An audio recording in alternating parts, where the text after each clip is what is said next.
Hola,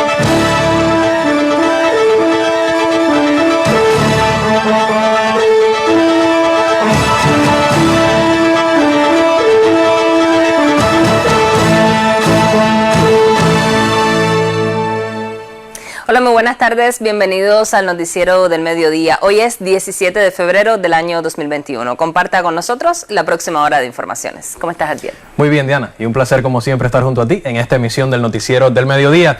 Saludos también para ustedes, amigos. Conozcamos ya los titulares de esta jornada. Recuerda el pueblo de Cuba legado del comandante Juan Almeida Bosque en el aniversario 94 de su natalicio.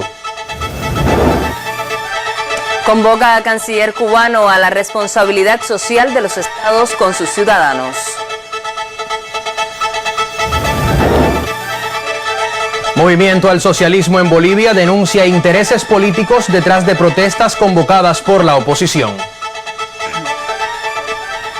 Ya comenzamos con las informaciones. El presidente de Cuba, Miguel Díaz-Canel Bermúdez, evocó hoy el legado del comandante Juan Almeida Bosque en el aniversario 94 del natalicio del líder guerrillero y dirigente revolucionario.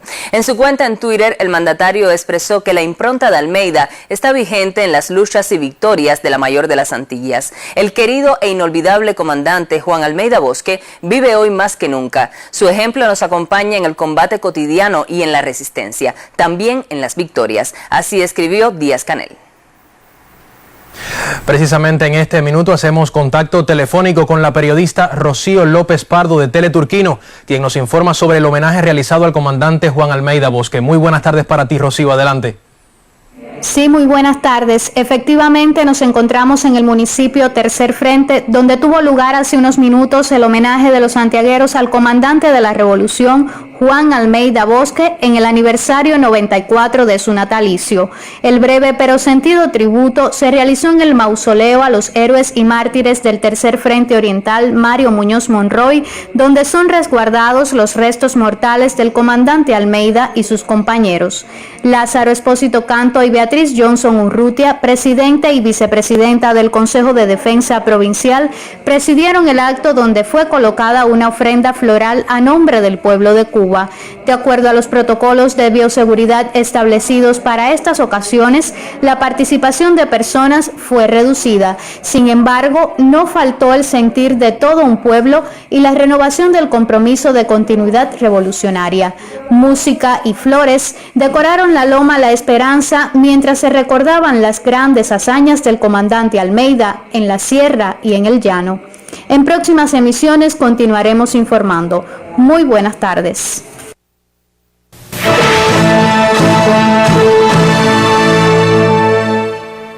El primer ministro de la República, Manuel Marrero Cruz, destacó la labor realizada por los trabajadores del Instituto Cubano de Radio y Televisión en medio de las adversas circunstancias que marcaron el año 2020. Junto al miembro del secretariado del Comité Central del Partido y jefe de su departamento ideológico, Víctor Gaute, y el titular del ICRT, Alfonso Noya Martínez, el premier intercambió con directivos de la institución sobre las proyecciones de trabajo para el 2021. En un año 2020 difícil y complejo, en el que el impacto de la COVID-19 se sintió directamente en varias de sus instituciones a lo largo del país, el Instituto Cubano de Radio y Televisión mantuvo su vitalidad. Lograrlo y a la vez proteger la salud en sus colectivos laborales recabó una mirada diferente al trabajo. Hubo que aplicar dinámicas que no se conocían ni estaban en ningún plan de la defensa, ni en ningún plan del trabajo del ICRT. Nunca se habían hecho. Y en esas condiciones se aplicaron de manera correcta. Por eso hablo mucho de la integración, la disciplina y el trabajo de equipo que se alcanzó en esos factores. Reloj vivió con particularidad el tener que salir de su estado natural, de su lugar físico, y queremos agradecer a Radio Ciudad porque transmitimos desde ahí durante 2 meses, que solo nos mudamos con nuestra antena GPS y con nuestros locutores y periodistas y el personal en general.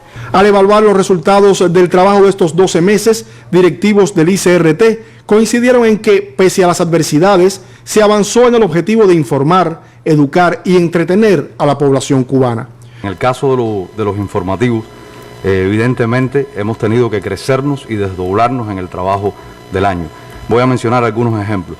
El noticiero estelar de la televisión cubana que además creció en tiempo de duración por la necesidad de informar a todo nuestro pueblo con el tema de la pandemia, básicamente, se ha mantenido sostenido entre un 70 y un 80% de audiencia referida, reitero, de la población capitalina.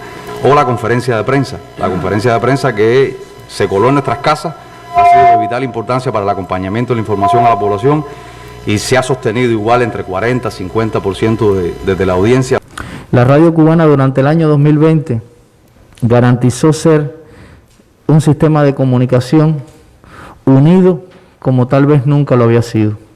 Y cuando hablamos de eso, no solamente estamos hablando de que se abrazó todo el sistema como una familia, sino que realmente la radio cubana logró abrazarse al pueblo como nunca y logró también tener el liderazgo y la conducción política de los consejos de defensa provinciales, de los consejos de defensa municipales y también de la dirección desde la máxima conducción del país. Hemos logrado que 42 piezas de ficción este año nosotros logremos producir. Hemos logrado estar un 88% de producción nacional. Hemos logrado una maduración del cine y las ofertas de cine que logramos. Quiere decir que ha sido un año donde los creadores que han marcado la pauta se han conectado con esta facilidad. Un papel destacado en este esfuerzo mancomunado lo jugaron los jóvenes. Este 2020, si algo fue posible como elemento que garantizó ese crecimiento, esa consolidación de la estrategia, es la participación de los periodistas jóvenes y que fueron asumiendo cada vez más responsabilidades. Los principales espacios informativos de la televisión cubana los dirigen jóvenes menores de 35 años. Pero no solo de logros se habló en el encuentro. El rescate de los públicos, en particular los jóvenes y adolescentes, la aplicación de nuevas formas de gestión en la radio y la televisión, el imprescindible vínculo con la ciencia y la innovación, el trabajo con la vanguardia artística y la adecuada preparación de cuadros y colectivos son cuestiones que es necesario potenciar. Entre las principales insatisfacciones está la insuficiente presencia en las redes sociales. Nosotros en el sistema de la televisión cubana tenemos como promedio unos 1000 programas. La mitad de ellos se producen y se transmiten en los canales nacionales. Sin embargo, no más de un 30% tiene reflejo, tiene sus salidas en perfiles de redes sociales en Internet. Todavía hay una gran reserva y este es un espacio en el que nosotros definitivamente tenemos que incidir y tenemos que ocupar, porque además este espacio virtual es el espacio en el que evidentemente hoy se están articulando y hoy se están dirimiendo esencias fundamentales de la cultura de la nación, que reitero, en este caso son esencias ideológicas. El primer ministro Manuel Marrero Cruz transmitió a los trabajadores y cuadros del ICRT, en nombre del gobierno cubano, el reconocimiento por el trabajo realizado en medio de tan adversas circunstancias. Estos tiempos difíciles nos han traído experiencia que no debemos cometer el error de engavetarlo, de decir ya estas son parte del pasado. No. Y esa experiencia hay que escribirla y hay que estudiarla y hay que enriquecerla y hay que implementarla, porque han sido muchas experiencias y muchas de ellas nos han cambiado la manera de actuar, la manera de pensar. Incluso en muchos casos nos han permitido hacer cosas diferentes. El jefe de gobierno recordó el papel que la radio y la televisión deben continuar jugando en el abordaje de temas prioritarios como el combate a las agresiones y maniobras de los enemigos de la revolución, el enfrentamiento a la pandemia, la producción nacional de alimentos y la implementación de la tarea de ordenamiento.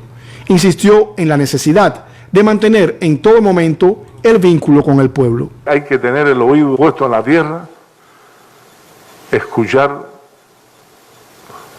la voz del pueblo, qué es lo que demanda el pueblo, y hay que ir creando, desarrollando, investigando, en buscar soluciones y generar contenidos que nos permitan tocar esa fibra.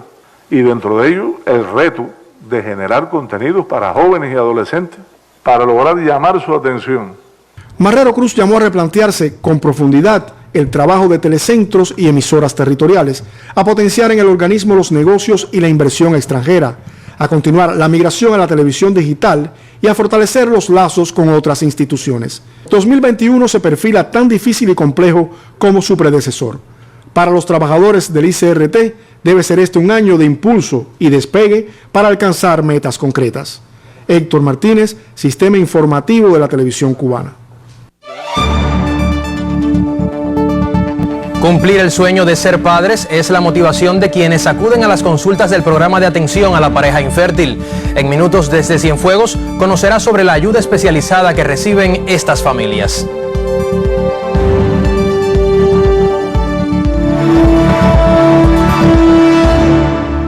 En su cuenta en Twitter, el ministro de Relaciones Exteriores de Cuba, Bruno Rodríguez Parrilla, resaltó la responsabilidad de los estados con la protección social de sus ciudadanos y con la provisión de medios para enfrentar las crisis y salvar vidas. El canciller cubano señaló que el mundo padece de los efectos de reducir los presupuestos destinados a salud, seguridad social, investigación científica y formación de personal médico. Según datos de la Organización Mundial de la Salud, cerca de la mitad de la población mundial carece de acceso integral a los servicios sanitarios básicos. En el informe El virus de la desigualdad de la organización no gubernamental Oxfam, en marzo de 2020 los países de la Unión Europea concluyeron que para dar una respuesta adecuada a la pandemia hubieran necesitado multiplicar por 10 el equipamiento del que disponían en aquel momento. Las personas en mayor situación de pobreza, que dependen más de los sistemas públicos, se han visto obligadas a pagar por atención médica privada, endeudándose o empobreciéndose, o de lo contrario poner en riesgo su bienestar, agrega. Ya la propia Organización Mundial de la Salud denunció que aunque ya existen vacunas, apenas 10 países habían comprado el 95% de los fármacos producidos contra la COVID-19. En tanto, Cuba, con 4 candidatos vacunales en diferentes fases de sus ensayos clínicos, prevé inmunizar a toda su población de manera gratuita en el transcurso del actual año 2021.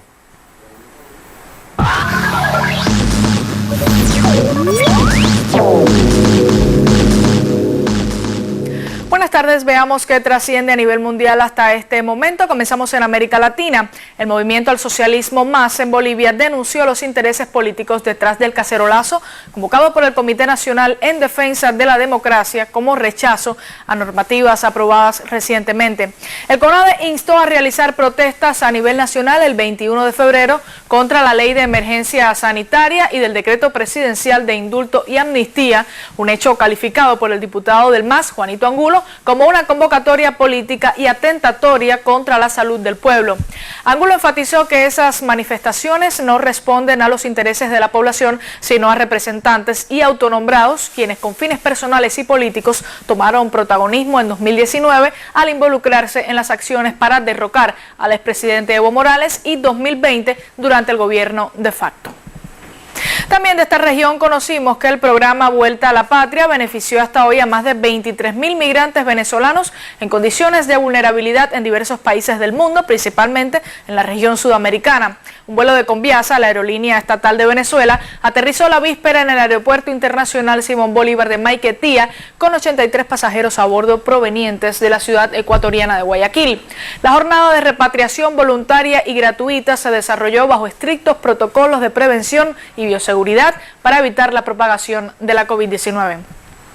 El Partido Socialista Brasileño pidió hoy al Supremo Tribunal Federal que suspenda 4 decretos que flexibilizan el uso y la compra de armas de fuego en el país, firmados por el presidente Jair Bolsonaro. La normativa aumenta el número de aparatos bélicos que pueden adquirir los ciudadanos, los coleccionistas, tiradores y cazadores sin necesidad de registro en la Policía Federal. Tales pautas provocaron la reacción de grupos de la sociedad civil y legisladores.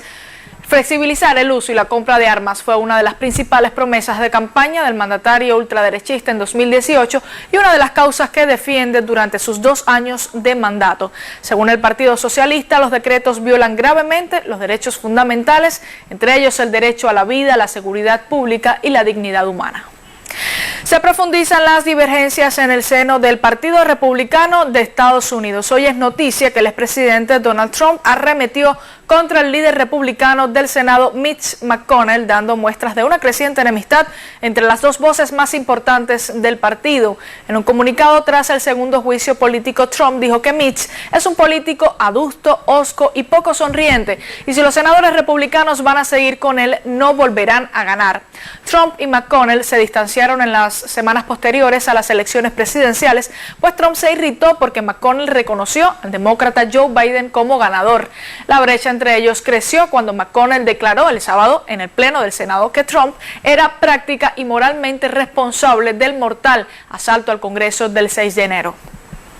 De Europa trasciende que en una reunión con los líderes de los grupos parlamentarios en la Cámara Baja del Parlamento ruso, el presidente Vladimir Putin aclaró que no permitirá ataques a su soberanía ni tampoco al derecho de sus ciudadanos a decidir su futuro. Putin apuntó que en este tema todas las facciones parlamentarias demuestran enfoques comunes y recalcó que esperan siga asumiendo una posición estatal firme y segura.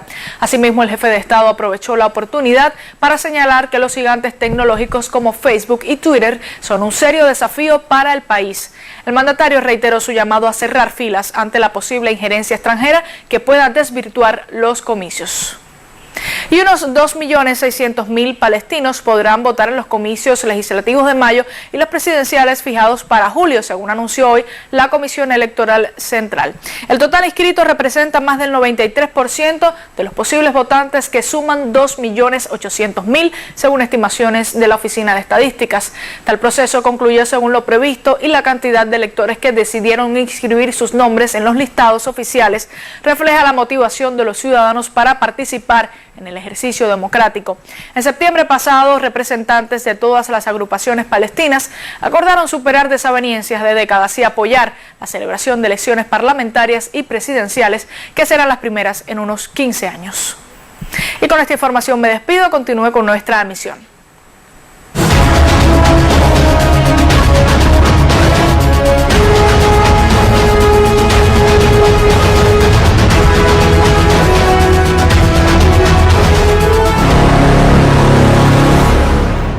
Cuba confirmó 824 nuevos casos positivos a la COVID-19, 3 fallecidos y 608 altas médicas. En conferencia de prensa, el director nacional de epidemiología del Ministerio de Salud Pública, doctor Francisco Durán, expresó que sigue siendo una enfermedad peligrosa y de alta contagiosidad.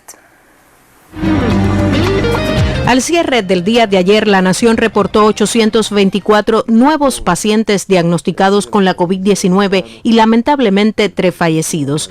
Aunque se otorgaron 608 altas médicas, 70 cubanos se mantienen en terapia intensiva. En conferencia de prensa, el experto mostró los tiempos de evolución de la enfermedad desde el 15 de noviembre pasado. Este es el tiempo entre que yo comienzo con mis síntomas y toco o me toca a mí el sistema de salud. Y como es natural, me identifica, me hace el diagnóstico, me pone el tratamiento rápidamente y siempre la evolución va a ser mucho menos tórpida que cuando me demoro este periodo de tiempo muy largo entre una cosa y otra. Ahora, te dirán, bueno, solo... No, hay otros factores que también influyen, que también los hemos mencionado. Uno es la edad, uno son las comorbilidades. La Habana, Santiago de Cuba y Guantánamo registraron las mayores cifras de contagio en esta jornada. La evolución del porciento de positividad en las muestras de PCR evidencian la alta transmisión del virus en lo que va de año. La positividad es la línea azul que está en la parte superior y que, como se ve, traspasó el umbral. Eso lo vamos a ir evaluando porque nos habla de la transmisión que hemos tenido con este último incremento de casos que estamos asistiendo desde el mes de segunda quincena de noviembre, diciembre, enero y febrero. En conferencia de prensa, el doctor Durán insistió en el cumplimiento estricto de las medidas de contención de la enfermedad, que ya deja como saldo 277 decesos desde marzo de 2020 y hasta la fecha. Gisela García Rivero, Sistema Informativo de la Televisión Cubana. El Laboratorio de Biología Molecular de Santiago de Cuba recibió a principios de 2021 una inversión en equipos de alta tecnología, lo que, unido al aumento de la fuerza laboral especializada, posibilitó que en este minuto ese territorio y Guantánamo se mantengan sin casos pendientes de resultados de PCR en tiempo real. La prontitud y eficacia en el procesamiento de las muestras son sin dudas determinantes en el enfrentamiento a las enfermedades virales, pero los análisis han cobrado matices de urgencia ante el nuevo coronavirus. El Laboratorio Santiaguero de Biología Molecular desde principios de febrero incrementó su capacidad de realización de pruebas diarias de reacción en cadena de la polimerasa, es decir, PCR en tiempo real. Hemos prácticamente triplicado nuestra capacidad tecnológica. De un tope aproximado de 1000 muestras diarias, nosotros estamos en máximas condiciones de procesar 3000 muestras con resultados incluidos cada uno de los días. Y aún hoy, a la fecha de hoy, el laboratorio continúa realizando todo el diagnóstico de las muestras procedentes de la provincia de Guantánamo. En jornadas de 24 horas, los especialistas de este laboratorio ponen inteligencia y tesón para ganarle a una pandemia, conscientes que de su actuar depende en buena medida que un paciente confirmado reciba a tiempo el tratamiento médico. Hemos tenido que enfrentarnos a este virus apenas sin un conocimiento. Es una tarea muy dura porque es una cantidad de muestras que tenemos que procesar diario. Es un reto que tenemos que cumplir, hacerlo lo mejor que podamos para que el paciente tenga sus resultados lo más pronto posible. El incremento de las potencialidades técnicas y de la fuerza laboral en este laboratorio de biología molecular mantiene hoy sin casos pendientes de resultados de PCR a las provincias de Santiago de Cuba y Guantánamo. Caridad Franco, Sistema Informativo de la Televisión Cubana.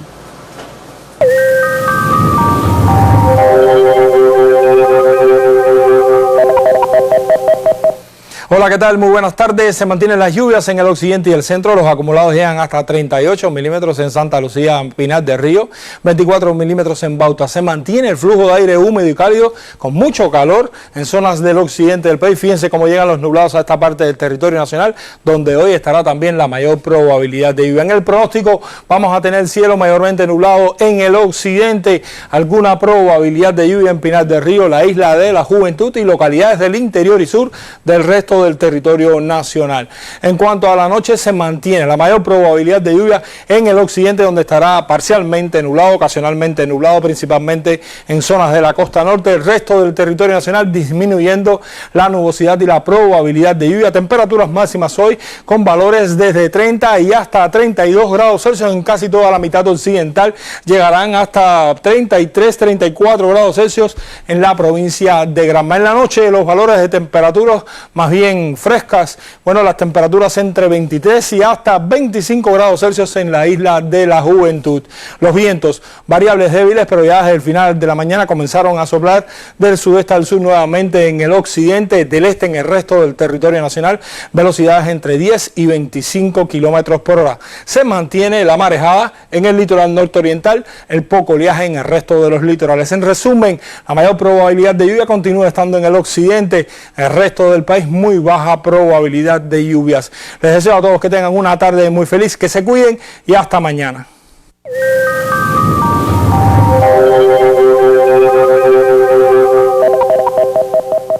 Como parte del programa de atención materno-infantil, la asistencia a la pareja infértil es de las acciones que priorizan los profesionales de la salud en Cienfuegos. Acerca de esa experiencia de trabajo, verse el siguiente reportaje de la periodista Mayelín del Sol. En busca de ayuda especializada ante la imposibilidad de tener hijos, han sido numerosas las parejas cienfuegueras que acuden aquí. Principalmente el flujo de los pacientes es remitido desde la atención primaria de salud, aunque en varios casos llegan fortuitamente al conocer la existencia de este servicio, que actualmente se ubica en el Policlínico del Área 2, popularmente conocido como PPU. A estas parejas, cuando vienen a la consulta, nosotros hacemos un diagnóstico inicial, se confecciona una historia clínica y se comienza el estudio por la parte más sencilla, por decirlo de alguna manera. Es decir, nosotros hacemos un examen físico general, un examen físico ginecológico, el aparato reproductor femenino y del aparato reproductor masculino.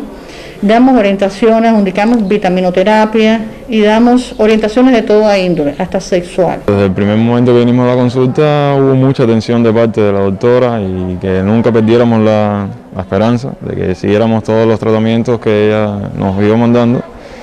Y que no nos esperáramos que con los métodos que Dios nos iba a dar se iba a lograr.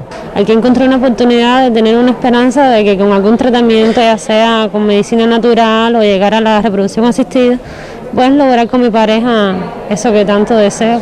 Diversas causas pueden retardar la concepción del embarazo, por lo que esta consulta traspasa muy a lo íntimo de la vida conyugal. Es un espacio donde el equipo multidisciplinario trabaja por hacer realidad el sueño de que ellos conciban su bebé.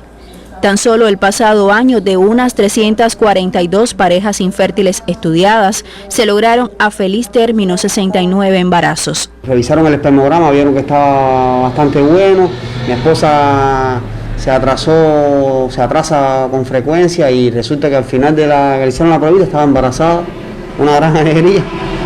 No nos falta humanidad, no nos faltan intenciones de lograr por todos los medios de que esa pareja tenga su bebé, pero los recursos, todo lo que es necesario para están disminuidos, sobre todo por el tema del bloqueo.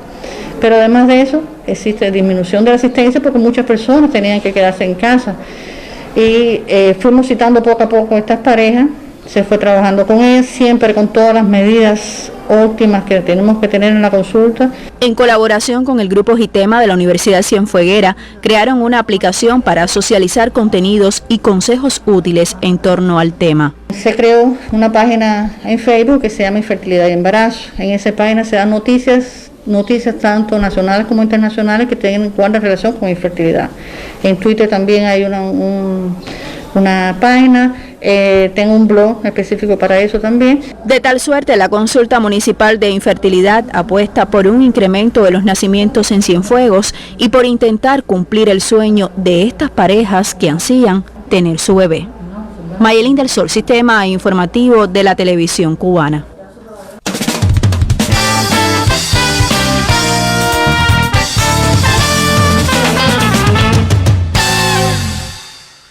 El segmento Comentar Cuba que conduce cada miércoles mi colega Abdiel Bermúdez nos acerca hoy a un tema bastante polémico: las relaciones de pareja en una sociedad llamada a ser más inclusiva y respetuosa de los derechos de todos por igual. Este 14 de febrero en las redes sociales fueron muchas las opiniones al respecto. ¿Qué opinión te merece este tema, Abdiel? Bueno, Diana, este 14 de febrero, como tantas veces y a pesar de la pandemia, el amor estuvo de moda. Sin embargo, tengo un amigo que ha escrito varias veces oponiéndose a dedicar un día al amor cuando debería ser práctica cotidiana, o sea, los 365 días del año. A él le molestan las pasiones artificiales que duran solo 24 horas, también los oportunistas de ocasión, las poses de romanticismo inventado para responder a una fecha en el calendario. Se ha opuesto miles de veces a celebrar un 14 de febrero si eso implica dejarse seducir por los formalismos, los dogmas, las circunstancias, los encartonamientos. Dice que el amor no es nada de eso y por ende no debe celebrarse en un día lo que no es un hábito del corazón. O sea que si el amor fuera cardíaco, entonces la historia sería diferente. Pero este año mi amigo depuso las armas y no atacó al 14 de febrero. Le dio una oportunidad para celebrarlo desde la aceptación y también desde el respeto. Este 14 de febrero muchas parejas pusieron en pausa un tiempo que ha sido duro para todos por la pandemia, que le ha impuesto no pocas barreras al amor, muchas de ellas superadas también desde el amor. Y por eso conté dos historias que tuve a mano. Primero, la de dos jóvenes que se negaron a postergar de nuevo su matrimonio, aún sin que estuvieran la familia y los amigos que querían, porque ese momento es único en la vida de una pareja. Y además conté la de otros dos jóvenes que han batallado más de una vez contra el coronavirus en el centro de aislamiento de la UCI, y esa labor los ha ayudado a admirarse y a quererse aún más. Había otras historias, sin duda, pero fueron estas las que tuve a mano. No pude representar como hubiera querido a las llamadas parejas intercolores, como se dice ahora, que se aman en este país como evidencia de que el racismo no manda en el corazón. Ni pude mostrar tampoco el amor entre personas con discapacidad o necesidades especiales y con sentimientos especiales como todos. Supongo que es una deuda que puede saldarse cualquier día del año, como mismo no hay que esperar a un 14 de febrero para mostrar a las parejas homosexuales que defienden su relación en una sociedad signada por patrones heteronormativos, es cierto, pero que necesariamente apunta hacia la inclusión de cara a la consulta de un nuevo código de familia, más respetuoso de las diferencias en un entorno cada vez más diverso. Para lograr visibilizar esas diferencias, ese amor, cada espacio de comunicación, incluido este noticiero, es importante en el afán de seguir aprendiendo de inserción y aceptación social, de comprensión, de entendimiento, de respeto al otro y también a los derechos del otro. Ni exclusión ni marginación están en los propósitos de los gestores de la comunicación en Cuba. Y aun cuando se han cometido errores reprochables, existe la voluntad, incluso política, de mostrar y defender la diversidad que define a la Cuba en que vivimos. Creo que si no hubiese voluntad por transformar herencias añejas y de construir también estereotipos sobre las parejas del mismo género, no estaría hoy en la pantalla nacional la historia de las dos señoras que se aman en la telenovela brasileña, que tanto nos gusta. Tampoco estaría yo ahora mismo en este noticiero defendiendo la idea de que el amor es tan diverso como las personas que habitamos este mundo. ¿Que es posible hacer mucho más para favorecer la inclusión? Es cierto. ¿Que este 14 de febrero no salió en el noticiero nacional de televisión ninguna pareja homosexual? También es cierto, como no salieron tantas otras con las que de algún modo nos sentimos en deuda, porque parte de nuestra misión periodística es mostrar también las complejidades y la heterogeneidad de este país. Que los silencios pueden ser hasta dolorosos para miembros de los grupos LGBTI y para otros que no integran ninguna colectividad, es posible, pasa. Mucho tiempo llevan buscando y ganando espacios y la visibilidad ayuda al reconocimiento social y también a la legitimidad de ese empeño. Y estoy hablando de un tema trascendental porque apunta a la consecución de derechos constitucionales y la Constitución que aprobamos dejó una puerta abierta a la posibilidad de concretarlos. Cuando la discusión en torno al artículo 68 del proyecto constitucional cubano disparó la polémica nacional, todos entendimos que sería un acápite difícil para el consenso en una sociedad mayormente patriarcal, machista y homofóbica. Y se corroboró la idea de que es más fácil transformar una ley que cambiar la mentalidad de las personas. Pero los tiempos que corren son el soporte para un cambio que parece inevitable, sobre todo porque el derecho al amor no es cuestionable desde ningún punto de vista. Sobre este mismo tema, un asunto pendiente a debatir pero igualmente necesario es el del matrimonio igualitario. Yo prometo volver sobre él en los próximos días. Mientras tanto me quedo con una idea que he intentado compartir con algunos en redes sociales y lo hago aquí, ahora. El derecho que cada persona tiene de amar a quien prefiera no se puede cuestionar. Es un asunto para pensar ya no desde la tolerancia, sino desde el respeto y, primero que todo, desde el amor. Es todo por hoy, amigos, pero volveré con este y otros temas y cuento con sus opiniones y criterios para pensar juntos el país que queremos. Un saludo reiterado para todos. Como parte del seguimiento a la implementación del ordenamiento monetario, el Grupo Temporal Central indicó la revisión de los precios de medicamentos no controlados ni complementarios, para los que se aprobaron modificaciones.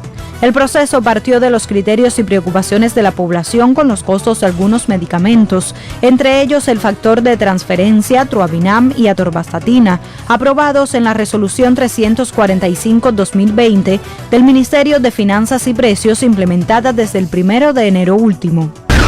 Cuba contará próximamente con un laboratorio especializado en alimentos transgénicos en el Instituto Nacional de Higiene, Epidemiología y Microbiología en La Habana. La instalación tiene como propósito la vigilancia de los organismos genéticamente modificados, desarrollados en Cuba o importados. Será la primera en el país y constituirá referencia regional en las Américas. Con la reciente puesta en marcha de una planta en Santiago de Cuba, el sector azucarero incrementó en 15.000 litros diarios su capacidad de fabricación de bioproductos para la agricultura. El grupo empresarial Ascuba está en condiciones de obtener más de 20.000 litros de esos compuestos cada 24 horas, al contar además con otra instalación menor existente en La Habana. 11 de las 20 entidades del Grupo Empresarial Correos de Cuba sostienen vínculos con universidades del país en proyectos de largo alcance para el desarrollo y optimización de la actividad de correos. Trabajan con la Universidad Tecnológica de La Habana José Antonio Echeverría para conseguir procesos que permitan a la entidad convertirse en un operador logístico a nivel nacional, capacidad que aún no se explota en toda su dimensión. Wendy Rodríguez Contino, Sistema Informativo de la Televisión Cubana.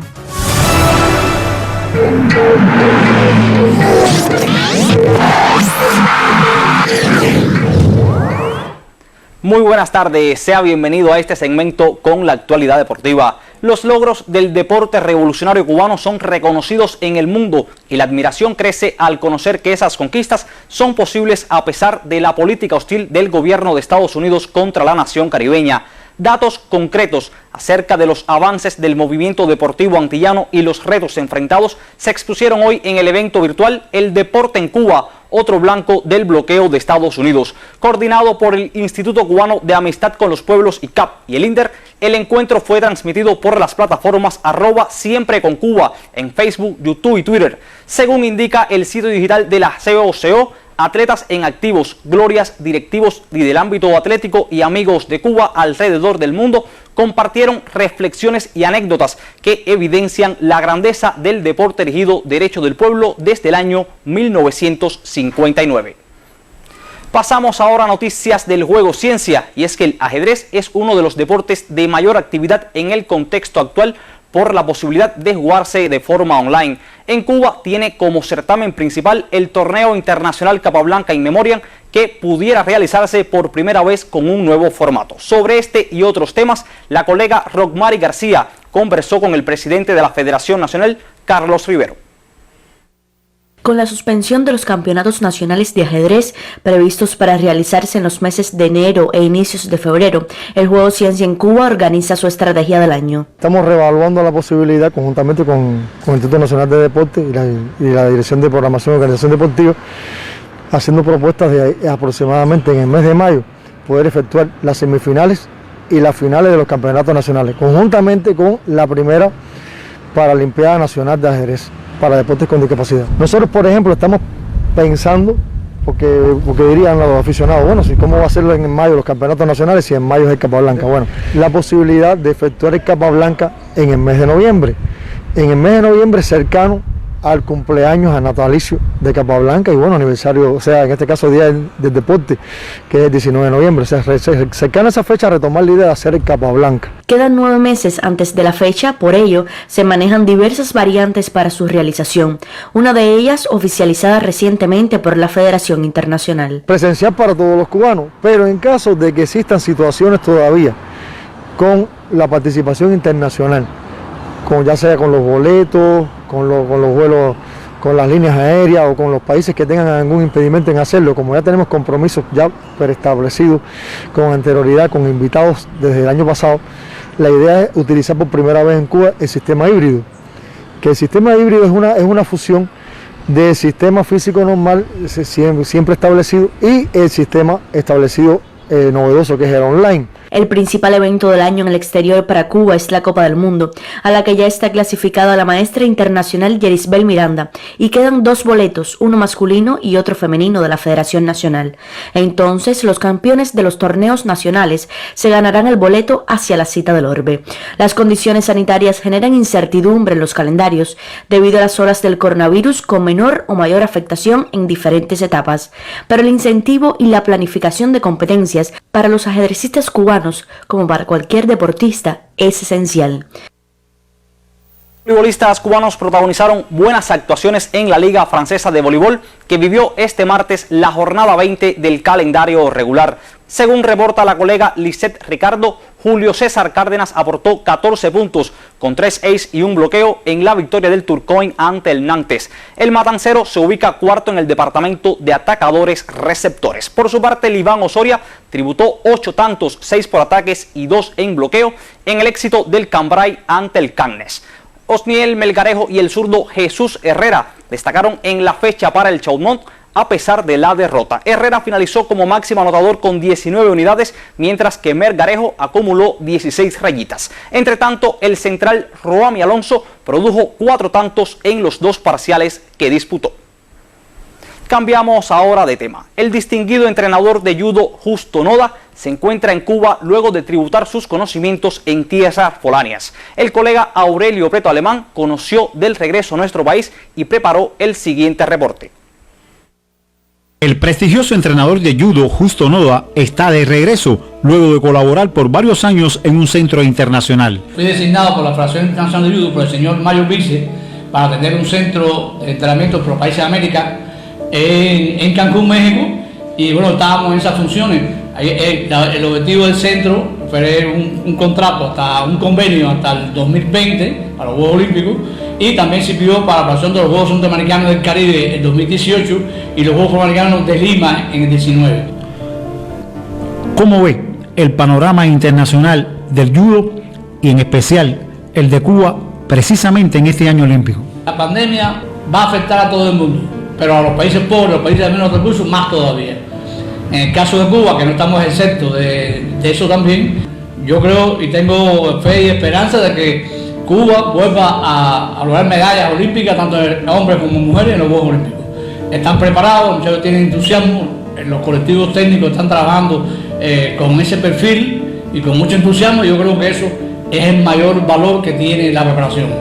Un mensaje a la familia cubana de judo. Bueno, aquí estamos, como siempre, con la mayor disposición de ayudar. De hecho, lo estamos haciendo. Ya hemos hablado con Manso y con los entrenadores del equipo nacional. En lo que podamos ayudar, estamos aquí sin ningún problema. Sin duda que el judo es su vida. El judo es, como dijo mi hijo el otro día, el judo es el amor de mi vida. Todo lo que he hecho en mi vida es judo. El profesor Justo vuelve en un momento en el que nuestro judo necesita de su experiencia. Su disposición está. Solo espera ser llamado. Aurelio Prieto Alemán, Sistema Informativo de la Televisión Cubana. Y nos vamos ahora al más universal de los deportes. En la jornada de ayer, el Paris Saint-Germain logró la primera victoria de su historia en el Camp Nou y lo hizo por 4-1 para colocar pie y medio en los cuartos de final de la Liga de Campeones en la gran noche de Kylian Mbappé, que coronó con su triplete una actuación descomunal. El entrenador de la entidad francesa, Mauricio Pochettino, lo ha calificado como un top mundial. Por si había alguna duda, el partido del Camp Nou sirvió para que muchos se dieran cuenta de algo.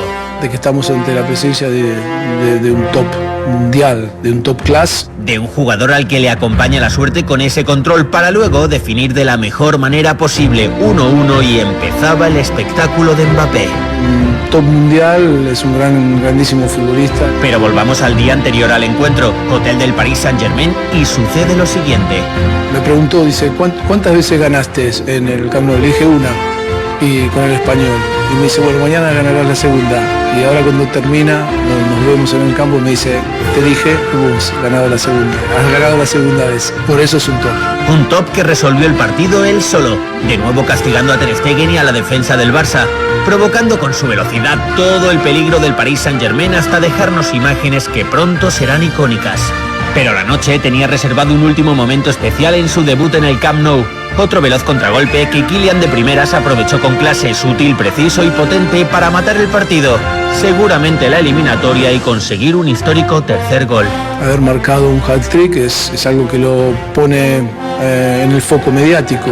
Y sin duda alguna en el Olimpo del fútbol mundial. Hoy serán rivales Sevilla y Dortmund, y Porto contra Juventus de Turín, también en la Liga de Campeones del fútbol europeo. Y del Abierto de Australia de tenis, hoy es noticia la eliminación en cuartos de final del español Rafael Nadal ante el griego Stefanos Tsitsipas. Y de esta forma estamos poniendo punto final a este tiempo con los deportes. Tenga usted muy buenas tardes.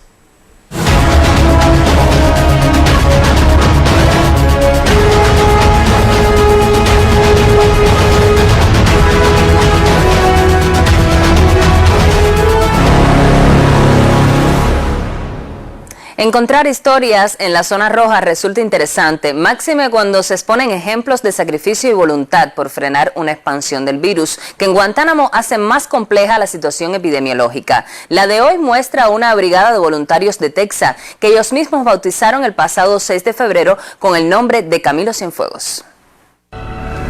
Tras descubrir estas imágenes en las redes sociales, acudimos a Zona Roja.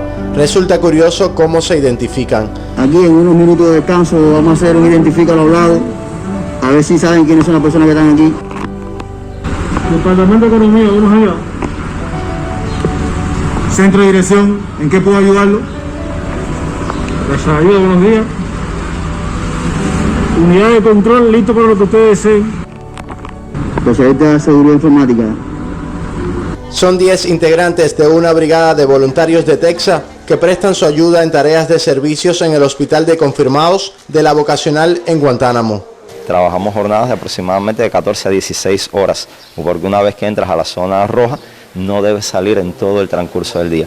Por lo tanto, nuestra jornada empieza a 5 de la mañana, donde nos levantamos. El trabajo es arduo, o sea, hay que subir comida, subir merienda, cargar agua, limpiar los pisos, limpiar los baños, recoger la basura, y eso se hace constantemente a medida que se hagan que se traigan cada una de las comidas, o sea, desayuno, merienda, almuerzo, merienda y comida y merienda. Con el nombre de Valientes, Camilo Cienfuegos bautizaron al grupo. Interactúan con los pacientes para incrementar el aspecto motivacional y, como todo proceso, luego de una semana de trabajo frente al virus, extrañan a los suyos. Se torna amena al final porque ya nos conocen, se familiarizan con nosotros los saludamos, le preguntamos cómo se sienten, si le han hecho el PCR, si están bien, y entonces eso hace que se cree un vínculo de familiaridad con nosotros. Si es complejo a los 3 días de estar aquí ya extrañar a la familia, una semana sigue siendo complejo, ahora imagínate un día especial. Extrañar a la familia es realmente complejo. Ejemplos de compromisos e identidad con Guantánamo, más allá de una convocatoria, ellos son héroes que con las escafandras o el rostro descubierto por el descanso se incluyen en la historia de una provincia que continúa librando la batalla contra la COVID-19. Desde Guantánamo, Ernesto Martínez y Miguel Reyes, Sistema Informativo de la Televisión Cubana. Y nos vamos de un extremo del país hasta el otro. El ascenso de casos positivos a la COVID-19 en Pinar del Río conlleva fortalecer la prestación de servicios médicos en las instalaciones hospitalarias de ese territorio. En la actualidad, 3 pacientes permanecen en las unidades de cuidados intensivos y allí reciben la mayor atención ante el deterioro de su estado de salud. En las unidades de cuidados intensivos del Hospital Clínico Quirúrgico León Cuervo Rubio de Pinar del Río proceden con premura ante la llegada de cada caso positivo o con sospecha de padecer la COVID-19 y ser considerado de alto riesgo. Con inmediatez, las personas reciben el tratamiento durante la espera del resultado de su PCR. La evolución de los pacientes se ha comportado bastante favorable, aunque hemos tenido, por supuesto, pacientes que su evolución no ha sido la esperada y ha sido necesario trasladarlo entonces a la unidad de cuidados intensivos. Pero la mayoría han evolucionado favorablemente. Hoy garantizan las capacidades necesarias, con más de una veintena de camas en la UCI del León Cuervo Rubio para los que presenten peligro para la vida. Hoy Pinar del Río cuenta con 2 terapias para el paciente positivo a COVID. La terapia del Hospital Pediátrico Pepe Portilla y la terapia del Hospital León Cuervo Rubio, que tiene una dotación de 21 camas en función de la atención al paciente con COVID. Hoy se centra acá la mayor atención y se centran acá un grupo de recursos importantes que nuestro país, desde el punto de vista de recursos humanos y de recursos materiales, tenemos destinados a la atención con este tipo de pacientes. El actuar inmediato de especialistas en medicina intensiva y del personal de enfermería avalado para esta área permite disminuir las consecuencias de la enfermedad que cobra fuerza con la irresponsabilidad ciudadana. El empeño de los grupos de trabajo favorece la vida aún en medio de estas circunstancias. Desde Pinar del Río, Yoslaine Sánchez Arronte, Sistema Informativo de la Televisión Cubana.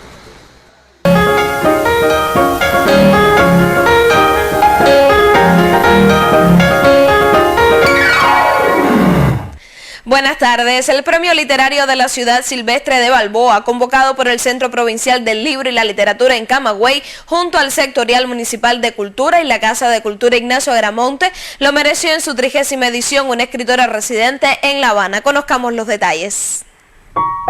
El Premio Literario de la Ciudad Silvestre de Balboa constituyó una manera de estimular la creación desde las letras. En la actual edición, los resultados se dieron a través de la plataforma digital. Compitieron 18 obras de varias provincias del país. El lauro la mereció el texto Soledad, presentado bajo el seudónimo de Silas por la autora habanera Elaine Vilar Madruga, pieza que resumió con armonía una compleja relación entre madre e hija y la manera de reflejar sus identidades. El Premio Literario de la Ciudad Silvestre de Balboa fue convocado por el Centro Provincial del Libro y la Literatura de Camagüey, en conjunto con el Sectorial Municipal de Cultura y la Casa de Cultura Ignacio Agramonte. Varios autores enriquecieron piezas teatrales con su manera de escribir. En Camagüey, Aime Amargos, Sistema Informativo de la Televisión Cubana.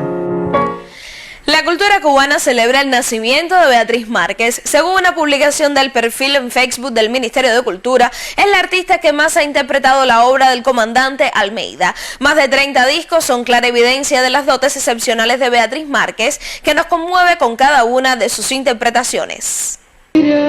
Beatriz Márquez es cantante, compositora y pianista. El adecuado empleo de su registro de mezzosoprano le ha valido innumerables ovaciones. Su estilo y preferencias musicales la han convertido en una favorita en el terreno de la interpretación de la canción romántica.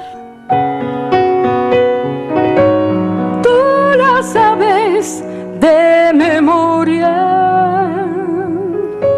Entre sus principales presentaciones se encuentran una gira por varios países con el espectáculo Ritmos de Cuba, recitales en el Teatro Amadeo Roldán y su participación en los festivales Orfeo de Oro en Bulgaria y el de Sopot en Polonia, de donde salió como la gran triunfadora.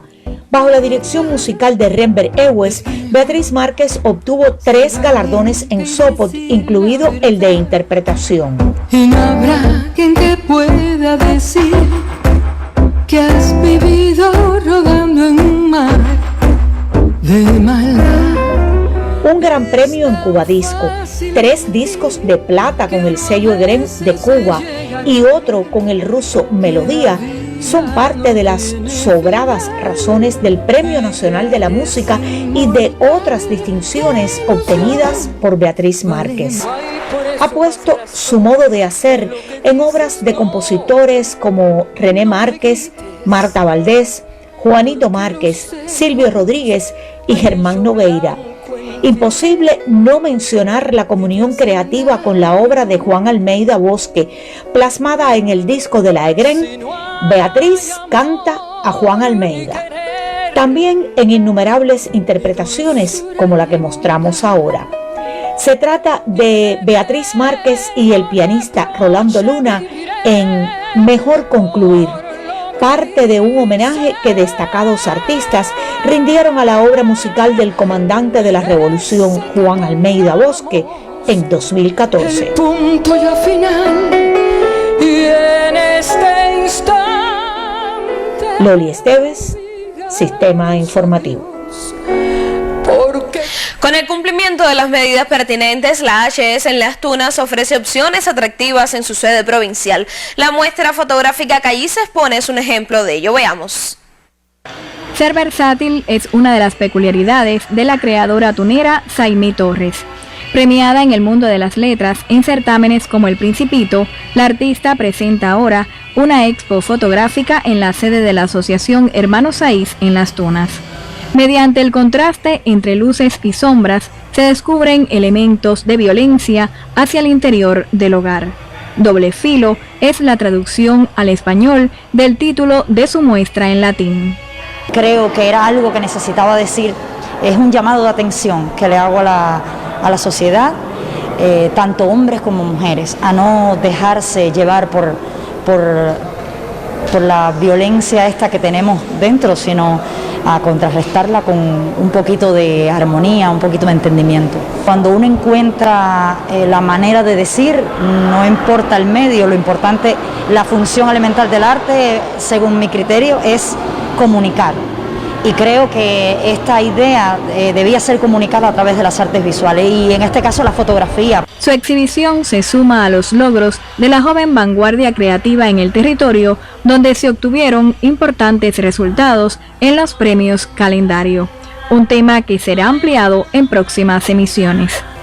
En Las Tunas, Gualdina Almaguer y Anibis Labarta, Sistema Informativo de la Televisión Cubana. Y medios de prensa internacional destacan hoy la nominación de la película guatemalteca La Llorona a los premios Globo de Oro. Es esta la primera ocasión en que una cinta centroamericana opta por tan alto galardón.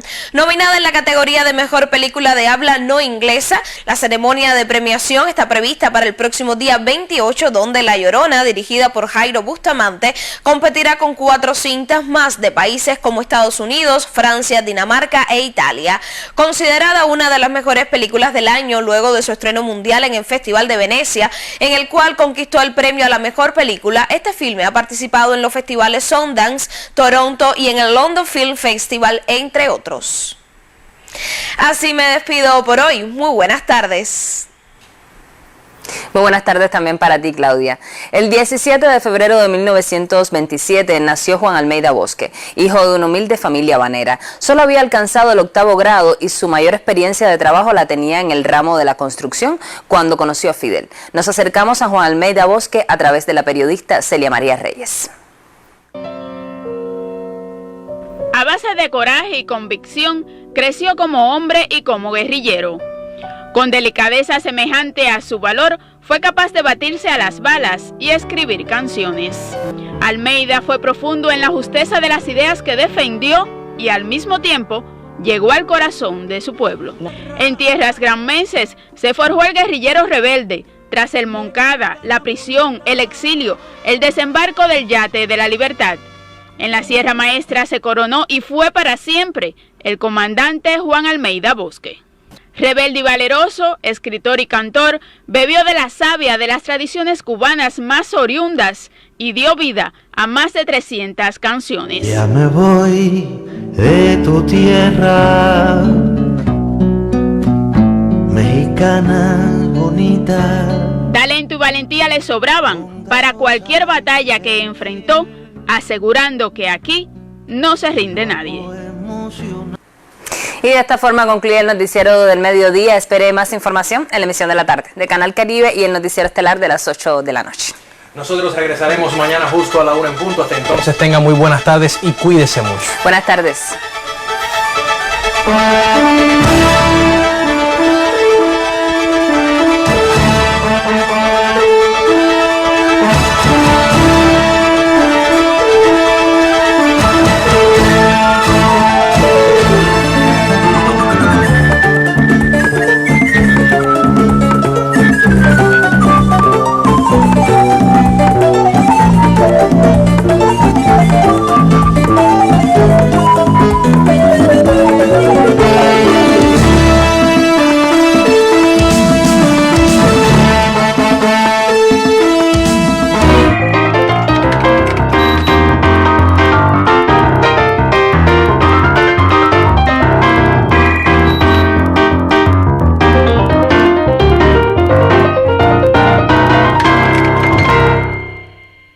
El mosquito Aedes aegypti transmite el dengue, el zika, el chikungunya y la fiebre amarilla.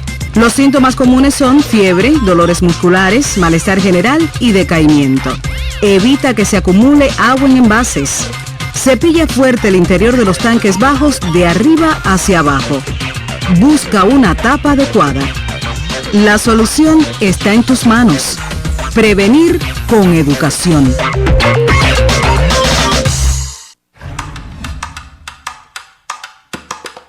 Yo apuesto por un futuro que sí se puede y decirle a toda persona que nos está escuchando, a nuestro presidente y a nuestro partido, que los campesinos cubanos sí podemos desarrollar la